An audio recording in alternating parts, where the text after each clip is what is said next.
2025 കഴിഞ്ഞ് 2026 കടക്കാൻ പോയപ്പോഴത്തേക്ക് നമ്മൾ പലരും വിചാരിച്ചൊരു കാര്യമാണ്. ഇതെൻ്റെ വർഷമാണ്, ഇത് നല്ല വർഷമായിരിക്കും, എനിക്ക് ഒരുപാട് നല്ല കാര്യങ്ങൾ ഈ വർഷത്തിൽ എന്തായാലും നടക്കും, എൻ്റെ മനസ്സ് പറയുന്നു എന്ന് വിചാരിച്ച ആൾക്കാരായിരിക്കുമല്ലോ ഒരുപാട് പേര്. ഞാനും അങ്ങനെ വിചാരിച്ച ഒരാളാണ്. ഈ വർഷം എൻ്റേതായിരിക്കും, നല്ലൊരുപാട് കാര്യം നടക്കും ഞാൻ പ്രതീക്ഷിച്ചു. അപ്പോഴത്തേക്ക് ദേ കിടക്കുന്നു വാറും മിസൈലും.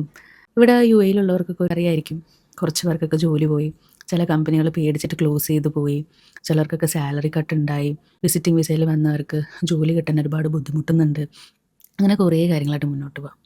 പക്ഷേ എവിടെയോ ആരോ പറഞ്ഞ പോലെ ഒരു കാര്യം ഓർത്താൽ മതി, നേരം രണ്ട് വിധമാണ്.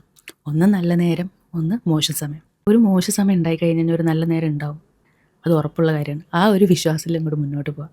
ശരിക്കും പറയുകയാണെങ്കിൽ നമ്മുടെ മോശം സമയമാണ് നമ്മുടെ യഥാർത്ഥ സമയം. കാരണം ആ സമയത്താണ് നമ്മൾ ഏറ്റവും കൂടുതൽ കാര്യങ്ങൾ തിരിച്ചറിയുന്നത്. ആരൊക്കെ നമ്മുടെ കൂടെ ഉണ്ടാവും, ഒരു പ്രശ്നം വന്നാൽ ആരൊക്കെ നമ്മളെപ്പറ്റി ഓർക്കും, ആരെയൊക്കെ നമുക്ക് വിശ്വസിക്കാം, ആരൊക്കെ നിങ്ങളെ സപ്പോർട്ട് ചെയ്യും, ആരൊക്കെ നിങ്ങളെ സമാധാനിപ്പിക്കാനുണ്ടാവും, നീ ഇവിടെ ഉണ്ടോ, നീ ഓക്കെ ആണോ ചോദിക്കാൻ ആരൊക്കെ ഉണ്ട്, തിരിച്ചറിയാൻ പറ്റുന്ന നല്ലൊരു സമയമാണിത്. സോ ഈ ഒരു ടൈം നിങ്ങൾ ഡെവലപ്പ് ചെയ്യാൻ യൂസ് ചെയ്യുക, ബാക്കിയൊന്നും നോക്കാതിരിക്കുക. ഒന്നും വിചാരിക്കേണ്ട, സ്റ്റേ പോസിറ്റീവ്, ബി ഹാപ്പി.